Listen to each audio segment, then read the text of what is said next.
All right, it's about that time. Let's get started. Cool. So we are doing the line producing panel. Super excited to be joined with our panelists. We have Roger here, Roger Mayer, Yeah. right here. Hey guys. Then we got Liam Finn, right? And then we have Helena Sardinha and Kristen Uno. Sweet.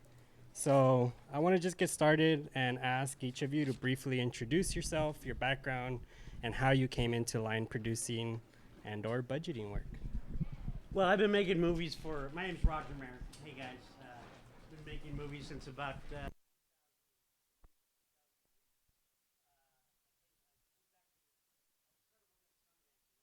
and I ran a department there until about 2014 or 2012, actually. Sorry. And through my connection to Sundance, I just started. I've been wanting to make films my whole life, and at the age of 33, I started actually making films. I went and lived a life before that, when when little trials and tribulations and so forth. But anyway, so I have a production company called Brooklyn Reptile Films. We just wrapped a remake of Attack of the Killer Tomatoes, which is going to be fun, and we've got a couple other films coming out soon, and we'll talk more. Go ahead, Liam. They're recording it, so that's why they wanted you to use the mic. Oh, copy that. Roger and I know each other from years ago. So my name's Liam Finn. I own a production company called Findependent. It's findependent.com. Essentially, I've been a line producer for about 20 years, but I've been in the industry about 35. So I spent 10 years as an assistant in the studio world. I was the assistant to the head of physical production for Warner Brothers, where I got a bird's eye view of how to make a movie studio level, have no responsibilities. So it was a great education. From there, I thought I was going to be the next, Joel Silver, if you remember him as a producer. And I went out with producers who had studio deals and became their assistants, and quickly found out I was not built for the studio system. The studio system, as much as I love the movies that come out of it, are very political when they're being made.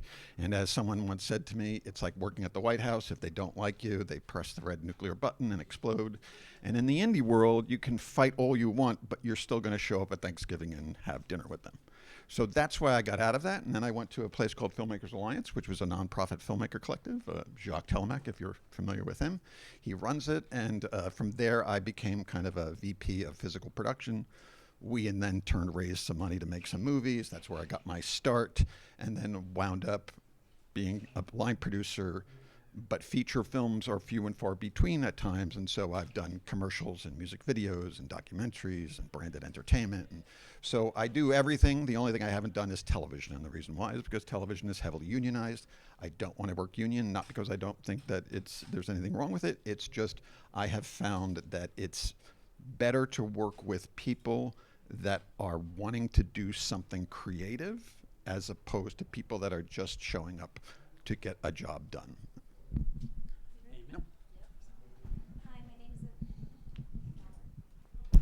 Hi, okay. Ooh. My name is Helena Sardinha. I own a production company called Driven Equation. I started line producing out of necessity because I'm an indie producer myself. And when I started, I had to do everything on my own. Little by little, I start creating teams and working with other line producers. I primarily produce. I line produce when it's needed.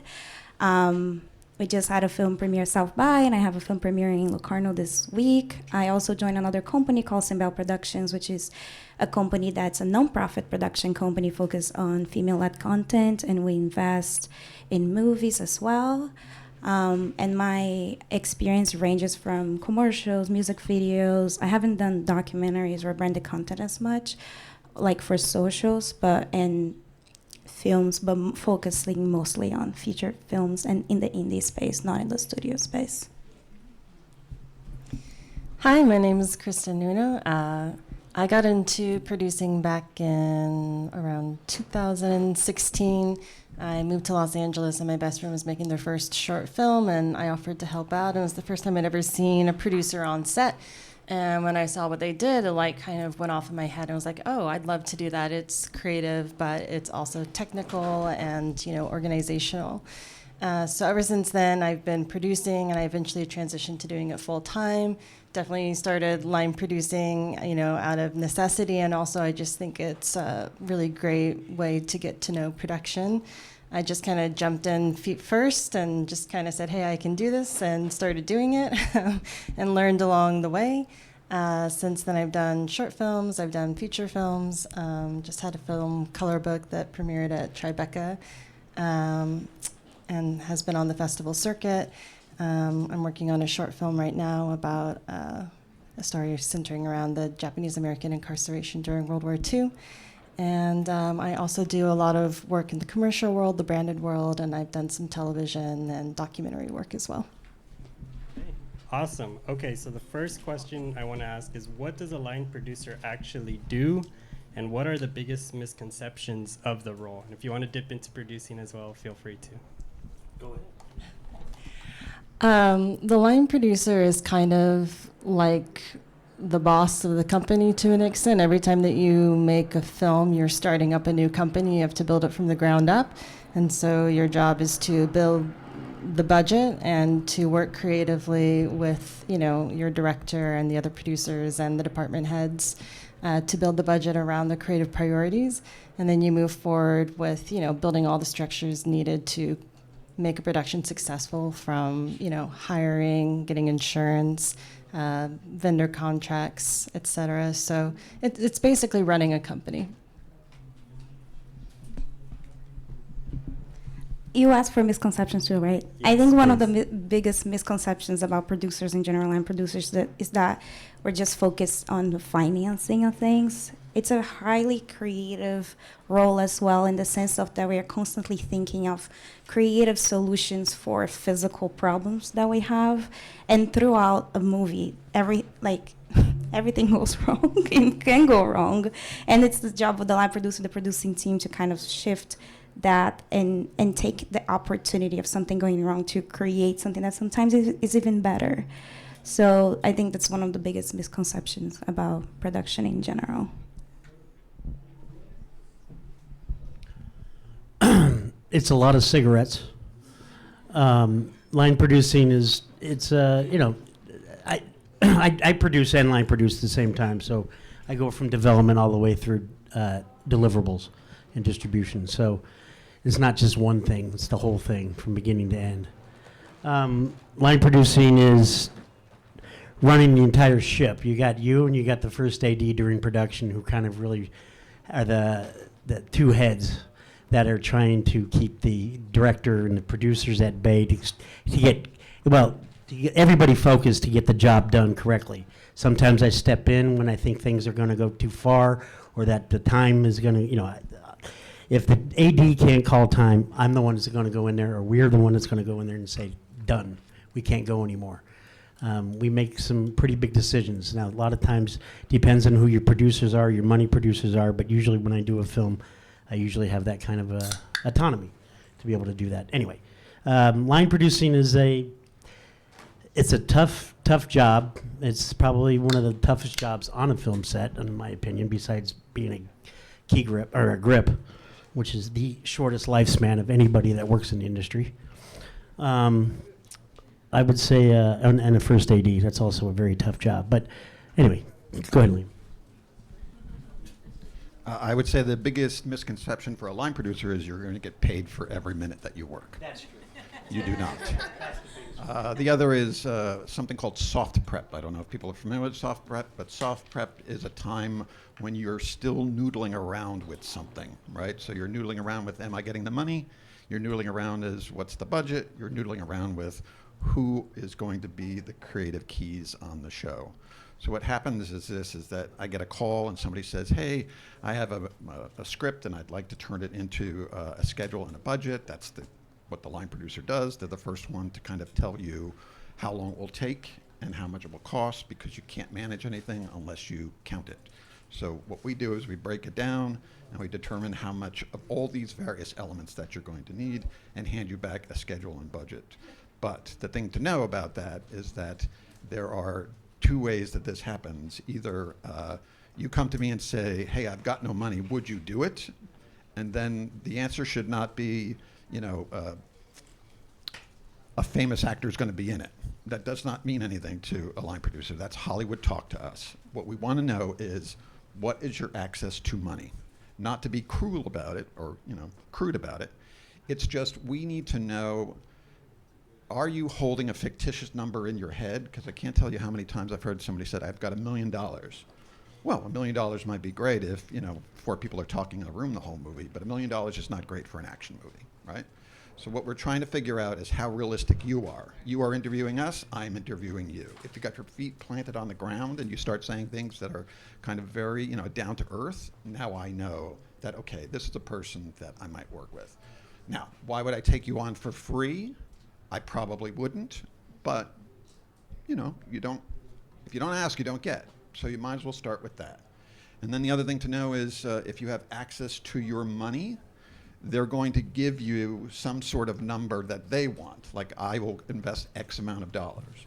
Now, you can say to me, I only have this amount, and my approach is backing into your number, because there's only 2 ways to do a budget. Either I figure out according to your parameters, hey, we're a union, we're non-union, we're SAG, we're non-SAG, and I add up those costs and tell you what it would cost. Or it's like, I only have $100,000, how are we gonna make this? And then I will backtrack and tell you what you can and cannot do. You may be able to do it, you may not. There's the difference between two. If they just leave you to your own and you just read the script and you try to break down the script just as is without a number, then you're going to come up probably with a much bigger number than they ever intend. So you're always going to end up backing down. Sweet, thank you guys. So with that, how do you typically structure your workflow from pre-production through wrap? There you go. I was just talking, let's hear somebody else. So the first thing to do is know that your line producer acts as your first AD and your location manager while they are in the soft prep. This is the area where someone has come to me, they've given me a script, I've read it, I've broken it down, I've given them a budget and a schedule. To do that, I had to make a lot of assumptions, right? So these budgets are estimates at the very beginning, and they come with a variety of caveats that they're trying to line up to say, you might need more money in these sections, right? It might be a composer you need more money for. You might need, something within the bounds of the line item. So the way you look at it is you pick any date in the calendar. It makes no difference. You just put your, pin on that date, and you take your schedule, and your schedule says it's 4 weeks at 5-day weeks. We now have a 20-day schedule. You look on the calendar and you say, oh shit, Christmas is in the middle of that. Let's move the date. So you keep moving the date until it makes for a, straightforward, you're gonna do these solid back-to-back consecutive days. So now you've got your 20-day schedule, you know when your start date is, and then you're gonna backtrack from there the prep time that's needed to make your movie. 4 people talking in a room that you own because it's your house, you don't need to prep for 4 to 8 weeks. Special effects movie, action movie, now all of a sudden you need to hire, a production designer and a stunt coordinator. The department heads that you're going to need in order to do something that's more intricate will require a longer prep. So that's the way you kind of start with. And then you can say to yourself, my movie might be a 20-day schedule, but I only need 4 weeks of prep. And then you can start working towards that as a timeline, because you're going to start using those dates to talk to people, actors and crew. Are you available? Once that starts to engage, the reality of the train's going to be moving starts. I can just talk a little bit about it in producer perspective, not a line producer. Something that's really important at the first time when you're starting a film, or like, where do we go from here? We have a script and that's all we have. Very important, like he said, he will not be hired for free. So in your development budget, please include line producer fees or AD fees. If your line producer is not acting as an AD, you need an AD to break down your script. I think that's the most important first money that a producer can spend on a project.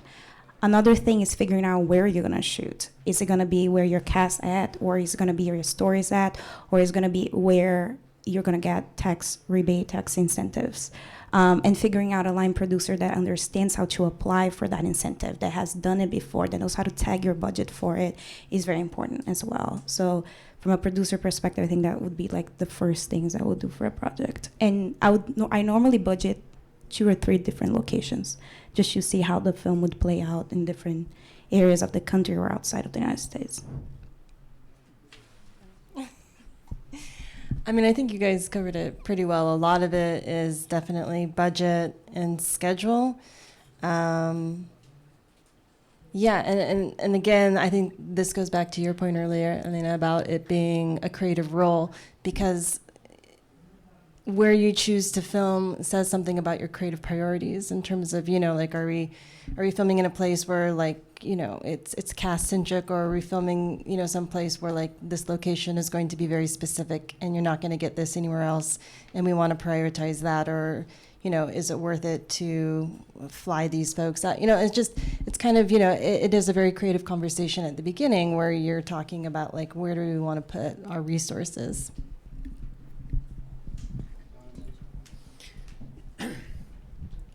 Make sure you have a complete script.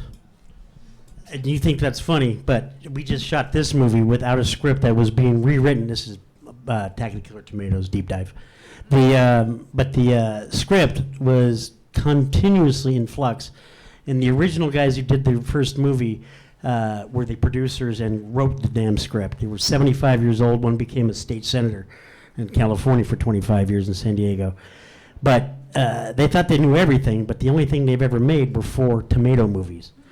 So they didn't quite have, when we brought on a certain level of professionalism into the film, it was and this isn't the first time this has happened where I've had screenplays that were dubious. Sometimes you take a job because you need to work, sometimes, but most of the time, as Liam was saying, my favorite films I've ever worked on, I worked on for free, because everybody was in it to win it.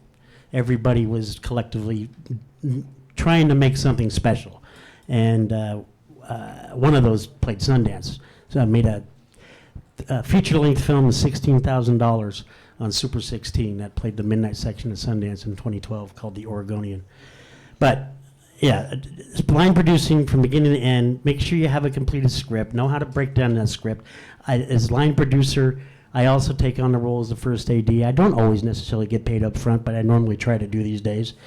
But, I'm a slave to the director. I'm a director's producer, and I'm all about the vision more than anything else.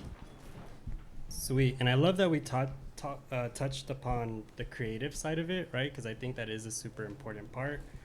So with that, how do you balance creative ambitions with the realities of a limited budget? And following up with that, what's one thing you wish every director or producer understood about budgeting? I always develop an approach of, like, look, I'll show you what it costs, and here's option A, and here's option B, and here's option C, and this is just the reality of the situation, and it's not personal, and, like, what do you want to do? And they might push back, and they'd be like, no, I'm going to go get this for less, because you show them what it's going to cost, and they're like, no, I'm going to, like, figure out a way to, like, make this work, and I'm like, great, go get it.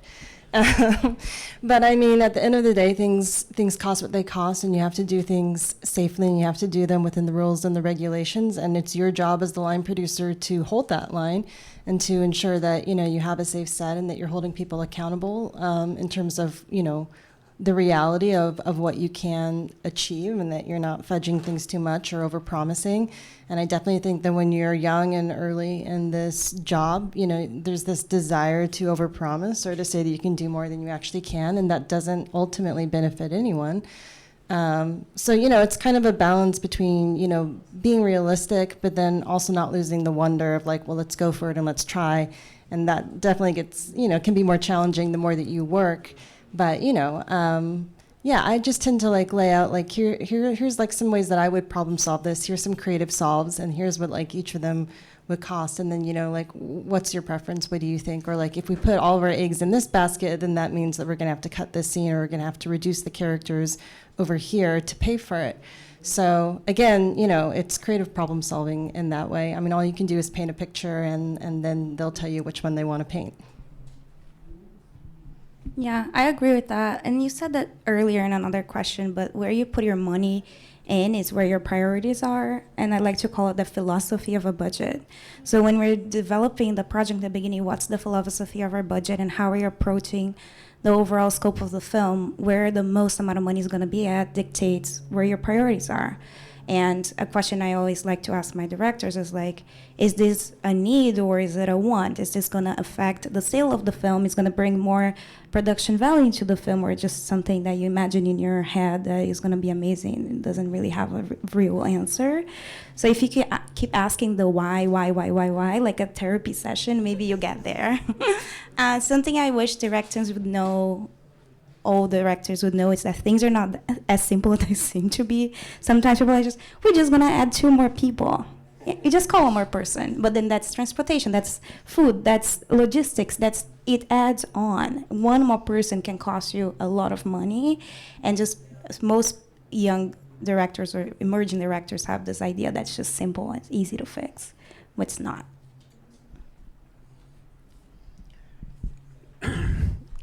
So directors get really hard-headed, as they were talking about, and one of the things is trying to carve out what their expectations are versus the reality. And you know, they'll have something. I work with a lot of writer-directors, and you know, I will tell them, like she just mentioned, I was going to point that out too. You know, the minute you add 2 characters in the background, you know, that's lunch, that's, you know, again, transportation, yada, yada, yada. It's a myriad of other things that cost money that just goes on down the line. And it's about trying to get them to like, look, okay, so we can't afford this particular vehicle, for instance, or a helicopter or whatever. You got to think of a different way, man. I mean, you just got to think of a different way to get what you want to be as creative as you are, or, you just got to rethink it. And it's, I offer a lot of advice on that, and because not all line producers do that necessarily, because that's not necessarily their job either.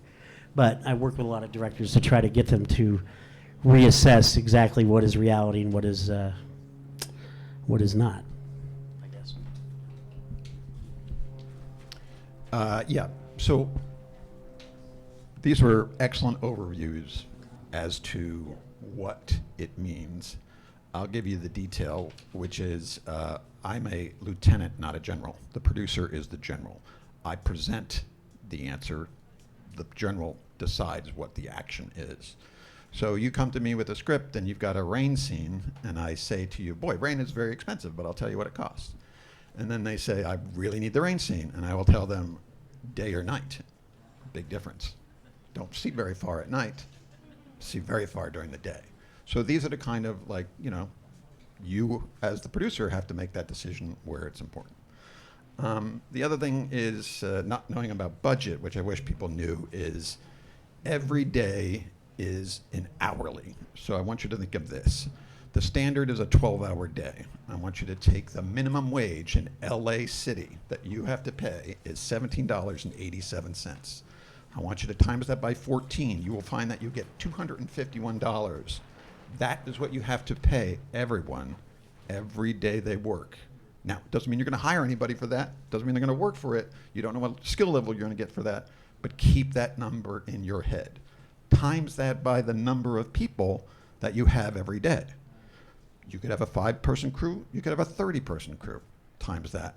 Times that by how many days you're going to work. We've got a 10-day schedule. We've got a 20-day schedule. You can see the money starts adding. And then what I didn't even tell you was that you have to absolutely do this through payroll. Absolutely. Add 25% to whatever that number is at the end. Now, what you've covered is labor. No sets, no lunch, no gas, nothing, just labor. So know that the number of days affects how much you ultimately spend. And if you can shoot it quicker because you have less locations, that's a way to get a cheaper movie. Also, gear rentals. Just going off of things that like I wish directors knew is just I think especially when you're working with less experienced directors, just letting them know that like every option that they want to have costs money. And this is why planning is so important when you want to make the most of your budget. Because if you have a piece of equipment that you want to use for Sean and it just sits in the corner all day because you didn't make your day or because they might want to use it, like that's money that could have gone to something else. So again, it comes down to priorities. Like, is it the director's priority that they want to have certain options always available? Or is it they really want to like stretch it and they're going to be very specific about, I'm going to do this on this day, I'm going to use this for these days. And, you know, a lot of that is like in the prep of it all. And then you get into production and what happens. But yeah. All right, so it sounds like there's a lot of options, right? When you're making those choices for the budget, how do you keep clear communication between department heads and producers when budget decisions are tight? And with that, who's are some of the first people that you approach when those decisions come up? The first person people, of course, the producers. Usually the money producers are usually not on set. They're usually a different person or people. Sometimes they're the same, but it's always so amorphous about how that shakes out. But yeah, you have to get together with the people who are in control of the money, so you let them know what's happening at the moment that it's happening. And the sooner that you can get on top of that, because I've had one get away from me not too long ago, and it's been a hell for about 6 months trying to get that back on board. But you know, you got to be on top of the daily. You got to have your cash flow. You got to have your cost report going. You got to make sure that your accountant is on top of it, making sure all the receipts are recorded on time, making sure everything is all above board. And if you're going over budget and you see something, you gotta say something. You had to go back. Another misconception is your line producer is an accountant. Not true. They can manage the money, and if you don't have the money for an accountant, certainly you can have easy bookkeeping to kind of track everything. But it's not a desirable thing. No, there's a line producer is thinking the day ahead. The AD is thinking the day. So you got a time cop on set, which is your AD, and you've got your line producer that is digesting what's coming so they can see the problems as they come. Department head communication is always over-communicate. Just explain, because from there what's going to happen is when you ask a lot of whys, as you had pointed out, you will go from smoke and fire to fog to dust to clarity. It basically starts to waft away because for them as their department head, they are solely focused on one problem. You, as line producer, are like, how does that affect everything else? And suddenly you see where the priority is. The priority may not be the problem that comes to you. The priority may be, I've got 10 extras. Now I got to feed them for lunch, and it's 11, and they eat in an hour. Those are the kind of crisis moments that feel stupid and minor, but those are the things that can blow up your budget. Just to add some more perspective in the producer side of this as well. So if a line producer comes to me as a producer and says, we need more money, we're going to blow up. Well, if we don't figure out as a team that we're going to be able to do it with the amount of money we have by shifting things around, and I have the notice that, okay, we're going to need more money, it's my job as a producer to go back to the investors in my movie and report to them. One big misconception, I think, when people are going from shorts to features is be scared of your executive, be scared of your investor. Don't tell them anything because they're going to be mad at you. And that's the worst thing you can do because you're going to be in breach of contract. So it's better to keep an open communication, line of communication. They put money into their film. They want the movie to be successful as well. So is it a situation where you need more money? It happened to me in the past. Go back to them. They might give you more money. They might say, we don't have it, and you're going to have to figure out. But include them in the conversation because it's better than trying to hide a situation that later on is going to explode in your face. Yeah, I mean, don't try and hide things and solve on your own. You need like the whole team to like figure these things out, and it is a team effort. And I think the lesson from that is to really hopefully invest in those relationships, and hopefully have department heads who are understanding and collaborative, and willing to be like team players. I think, that's a huge part of like your success in those moments is, having onboarded the right folks who are going to work with you and who are going to see, the forest and not just the trees, which is their department. So I think, that's really invaluable is having folks who, you can be like, hey, I know that this is your priority, but I'm also considering these other things, and we feel like this is what's going to really move the story forward, and this is like the most important thing. So unfortunately, like we got to ask you to do A, B, or C. So Sweet. So, we touched upon what are the things to do, what are some of the things not to do, right? How to keep that clear communication, building the budget. Can you share a moment where the budget was at risk and how you all handled it individually? Go ahead. Oh gosh. I guess I have one. I have one recent one. Well, it was at the beginning of the project. I was shooting a film in Greece 2 years ago, and we didn't have all the money we needed to have. And right before, like a week before production starts, we don't have the money. We lost $250,000. An investor pulled out, and then what? So one thing to notice, most scripts are overly written. You're going to shoot stuff and you're going to cut in the edit. So just cut beforehand. We had 110 pages that ended up being 80 pages. So we were able to shoot it. And then in post, we still cut 20 minutes out of the movie. So go back to your director or writer-director and really work on, especially if your first feature, especially if you're doing small budget, really go back into the script and do I really need this? Is this a repeated beat? What's this moment? Do I want this moment because I dream about this moment or because it's actually moving my story forward? So I was lucky that happened before we started production. That's more developed. yeah. I was on a feature where we were not making any of our days, and it was really starting to pile up in terms of are we going to have enough to like use in the edit, and also just the waste that happens when like you don't end up utilizing things that you've paid for on the day because you don't get around to shooting them. So we had to make a really difficult decision to replace our first AD, and that was really, really tough and really upsetting, unfortunately, just because they're such an integral part of the team and the crew. But the producers all chatted, and we chatted with our director, and we felt like that was the best decision for the film. And it was, but it was really tough. And that was definitely a situation where, it was like you kind of see that something needed to change because, it wasn't like headed in a successful direction, with that person, leading production, unfortunately. So sometimes you do have to like take a step back and reassess how things are going and make tough decisions and make changes as a result.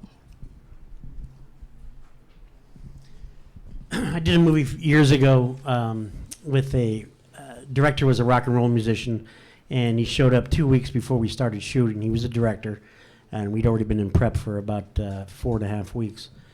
And so he blithely comes in and starts telling everybody how art is all up in his head, and he wasn't really relaying to the rest of the crew, so it kind of was up to them. And it was an elaborate, action-packed, $4 million film, which could have been $20 million easily, with a ton of stunts, a lot of action. It was a union, tier 1 union IATSE.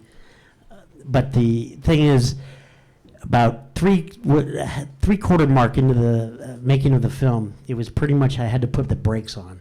I just had to stop and just say, we got too much movie. We don't have that much money. And the funny thing is, the producers were the ones egging him on to go for broke. And even though, because they had made some big movies like the Crank films and so forth. Anyway, but I had to put the brakes on. I had to get them to listen to me. It took a second because, I was the small guy. They were the big guys. And eventually they listened to me. We were able to wrangle it and finish the film and eventually came out. But it was going into the Ethernet. It was very, very crazy. You have to, sometimes the line producer gets caught in the crosshairs between the director's ambitions and the producer's ambitions. And they have sometimes competing ideologies about how to go about making the film. And, you, as much as you may be in charge, that's the one thing. You don't get, you don't win the Oscar when it wins Best Picture. You don't get all the love and glory. You don't get all the, you get some back-end points if, I do, but not all line producers do. It's the top of the below-the-line jobs, really, is the way to look at it. And so, but you have to find your voice when you're out there and you're dealing with all these personalities and you're supposed to be in charge of the money, more or less, in charge of what, the day-to-day, and again, seeing what's next, what's coming the next day or a week from now. And it's, if it gets away from you, man, it could be a very dark, lonely place and a lot of alcohol. Well, the horrible truth is you fire people. That's Yeah, just what true. you do. Yeah. If someone is causing you to go off budget or schedule, they are ultimately going to torpedo the entire project, and a finished project is better than the best perfect project in your brain. So I would suggest you fire the person. But of course, assess the situation first. I fired ADs, and that's always a tough one because they are the backbone of every day. And how do you fire somebody in the middle of a shoot that they've been preparing forever? You just do. And the answer then is... And have a plan. Oh, great. Have a plan, because that was like the first time I ever had to fire someone in that big of a role. And in hindsight, I wish that we had more of like a curated plan about like, this is how it's going to go and this is what we're going to offer them. And I think when it's your first time, it's just so overwhelming, especially in the middle of the shoot. You're so sleep deprived. You fired No, him on a absolutely. Tuesday when it should have been Friday. Well, yeah, what you need to do is you need to first assess what the problem is, right? So, it could be a variety of things. And here was what I would say is, are they doing the basics? Because if they aren't doing the basics, then the problem is more deep-seated and you can't fix it on the limited schedule I have. And what are the basics? Block, light, rehearse, shoot. Those are the 4 repetitions that an AD does. Bring out your actors with your director. You put all your heads of departments on set. You block. They're going to stand here. They're going to do this. He's going to punch him here. He's going to fall down there. Light. Send your actors off to get hair and makeup done. Light. The crew gets the set. Actors are done. They come back. Rehearse. This is where the director gets to do the little dance of like, give me a little more, then shoot. And that, if they're not doing that, if they're losing track of how to control what they're doing, that tells you everything you need to know about whether or not that's the right AD. And sometimes you have to ingrain that into the director if you're the first AD. Sometimes directors will fight all these this very standardized methodology because it's actually very, very helpful to do it in that order.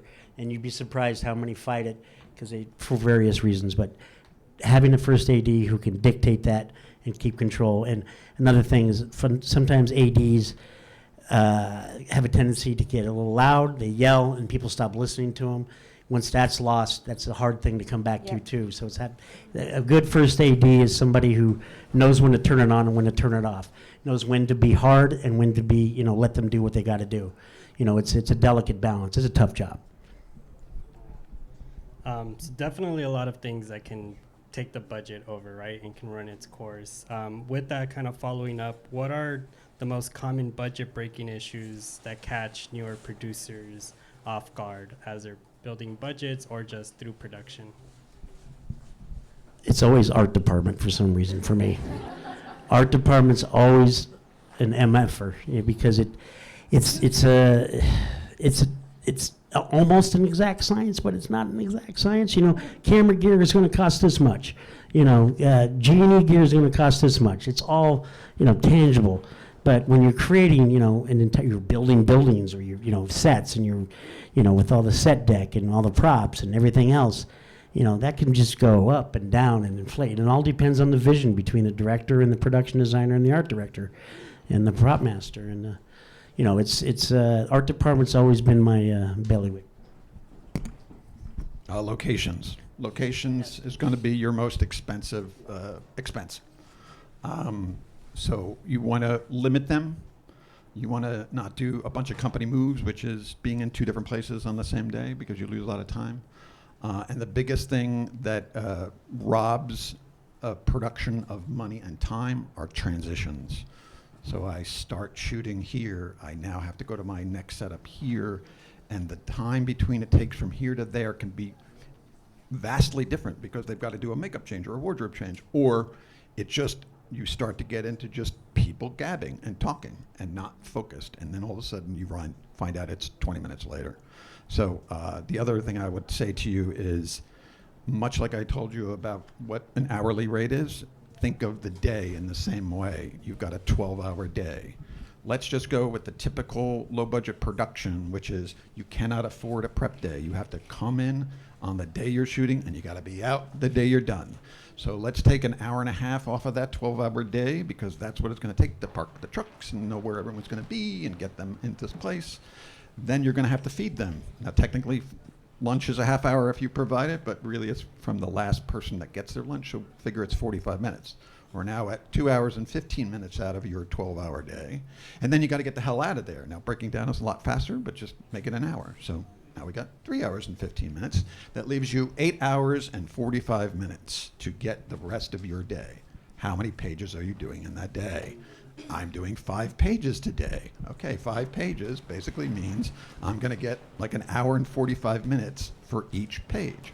How complicated is that page? 2 people talking? You could probably do it pretty fast. Action? Much slower. So when you're in the development phase over here, what you want to do is not just a shot list, but a blocking, meaning an overhead that shows me where all the character stands and where the camera is. Every time you move it, it's called a setup. Start to add up those setups. Suddenly it's like, oh, on this one, all I had to do was keep it static and change a lens. Great, that's gonna go a lot faster. Then over here, I've got to move it on a dolly. Suddenly now it's gonna slow down. So you finally look at an hour, 45 minutes, and if everything was static, you'd probably get, about 7 to 10 setups. Now just imagine that over the course of the day, how the style that the director wants is going to be affected by what you can do in that timeline. Just tell them to go all handheld.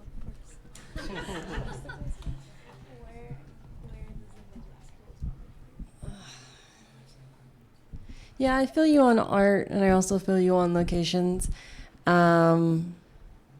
I think time is always like the most precious resource on the film, and trying to stretch that time because you always want more time. So that is, top of mind for me. And then I also just feel like on every project, there's something new that you're learning. Like no matter how many projects you do, there's some new wrench that gets thrown into it, whether that's filming in a new state and working with a tax incentive, or working abroad, or what have you. And when those new things come into your wheelhouse, then every time as a line producer, there's things that you just don't know you don't know. And you don't know them until you do know them, and then you're like, oh shit, now I have to deal with this. I didn't realize that this was something I had to deal with, or I didn't realize this was going to cost that much. And, you have to figure out how to make it work. I agree with everything they said. In a producer perspective, if you're doing both jobs, because line producers, they leave us after production.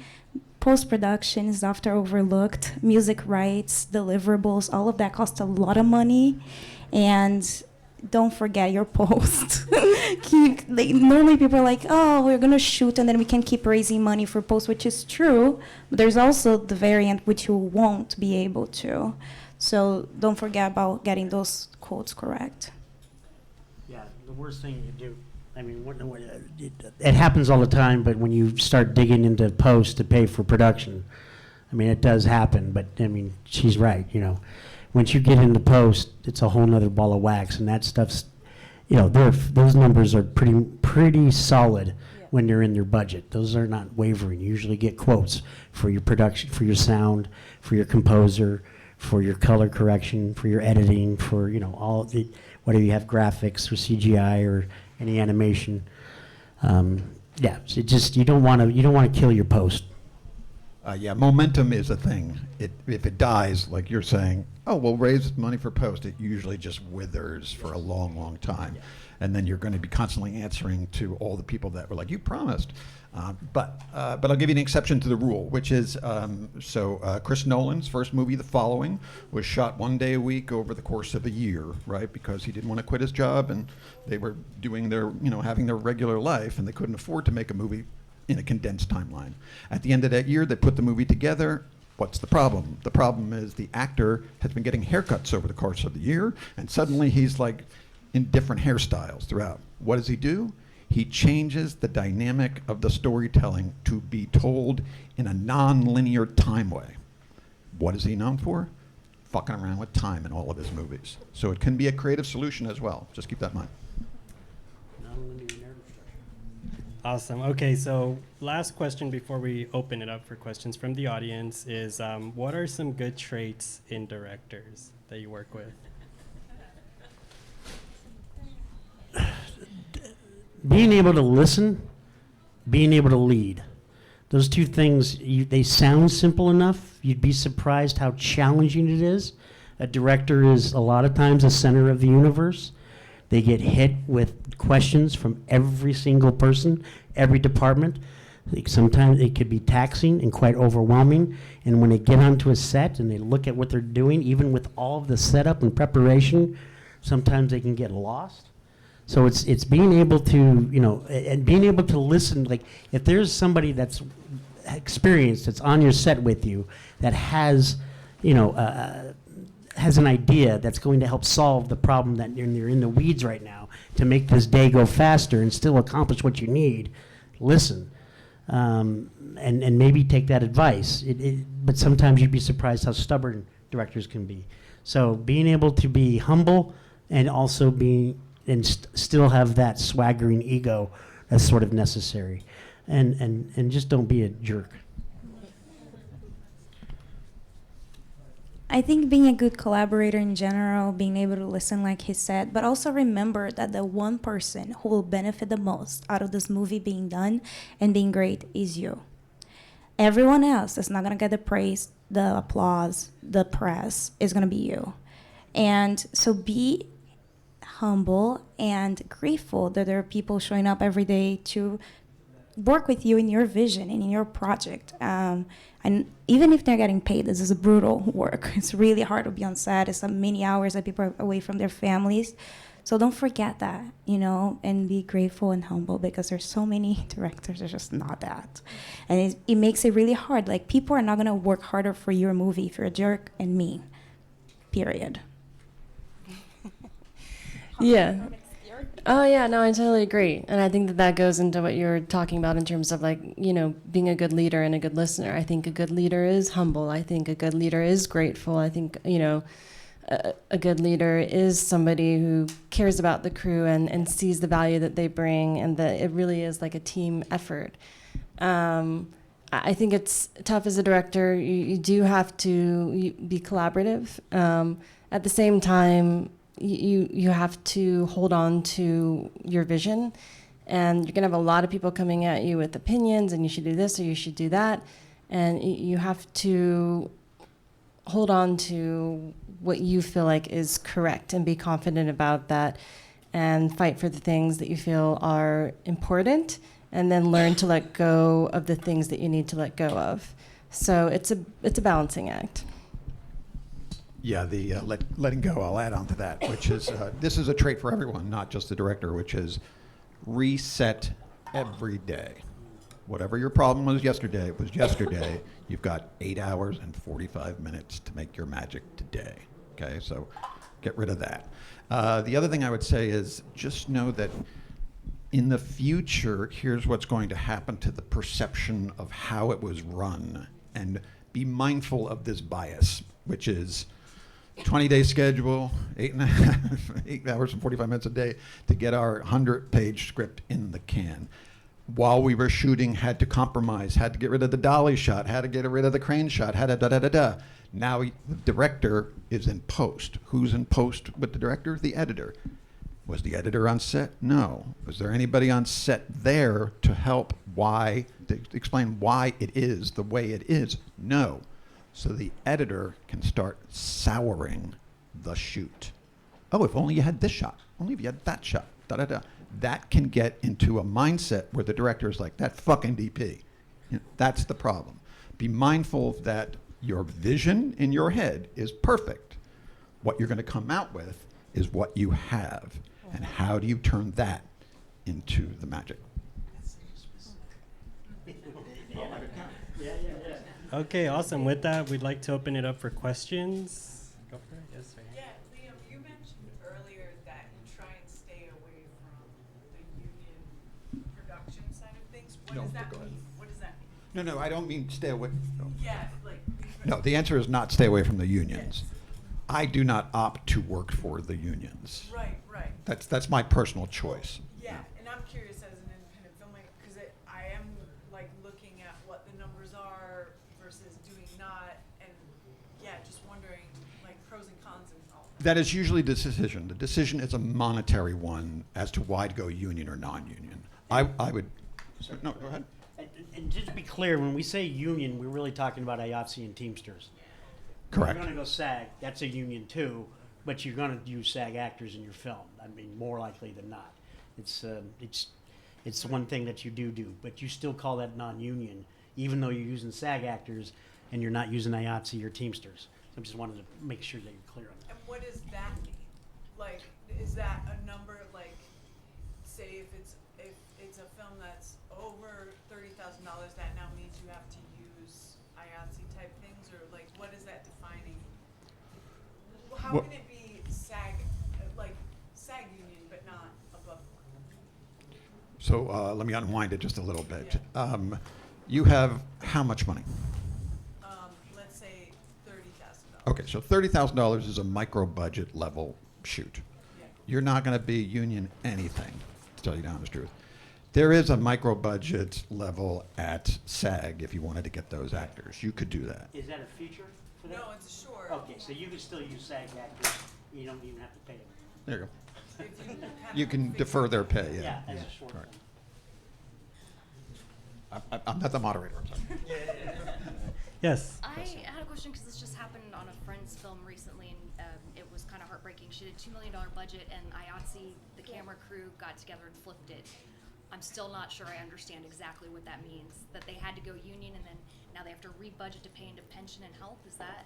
Okay, so there's generally a breaking point, especially if you're in a state like California, where the unions are very prevalent. So there's right around that $1 million budget. Under $1 million, you can. It was right about now. It's about 1.25 is really what they're going to start popping you for, and start looking around. Now we on this movie, the Tomato movie, we flipped ourselves, knowing that because we shot in Los Angeles. We were one of the only two productions features making a film in Los Angeles at the time. So we flipped ourselves, knowing with tier 0. So but I didn't do Teamsters, and they didn't show up until week 3. And by that point, I was going to San Diego. I said, see you guys later. I saved some money on you guys. I'd budgeted for them and saved some money on that. I would have gone Teamsters. I actually called their reps several times to try to get them, and I didn't get called back because their budget, again, was right in that weird sweet spot. But once you get a certain number, and you get, you get a lot of homies that work with you, and then there's going to be people that are not, and they're going to be, if they're all union, they start seeing, fancy car, they start smelling bullshit. They're going to want to flip, and they want to flip anyway because they need their days for their health care benefits and so forth. I don't begrudge anybody to be union. I mean, I work with union productions all the time. But I'd also do movies for $250,000. I'd make movies without all the time. But there is that sweet spot above $1 million. Right around there is when they come start looking at you, particularly in California. I have a follow-up question for you. When in your schedule did you flip yourselves, and did you have to pay retroactive? No. You Well, no. So I purposely grandfathered some people in that I knew that I was going to want. I hired like our DP, for instance, he is a union gaffer, and I wanted him, so I made him 600. So I had everybody sign contracts that were non-union ahead of time that were on board, and then including everybody. And then finally, we got it. It took us forever. Honey, right here is our production manager. So it took us forever to get the damn contract done, which was great. They gave me a standalone, which is very rare. Usually, you got to buy somebody else's, their contract with the with IATSE. But they wrote me one just for me personally for a tier 0, because there was nothing going on. They had nothing else to do, and they wanted their people to work. And so we flipped it, and then ended up about a week before production started is actually when it went into fruition, and we had to flip all of those contracts over to union right after that. All right, y'all. We still have some questions. I would encourage you to ask them to our panelists once we wrap, but we do have to break for lunch.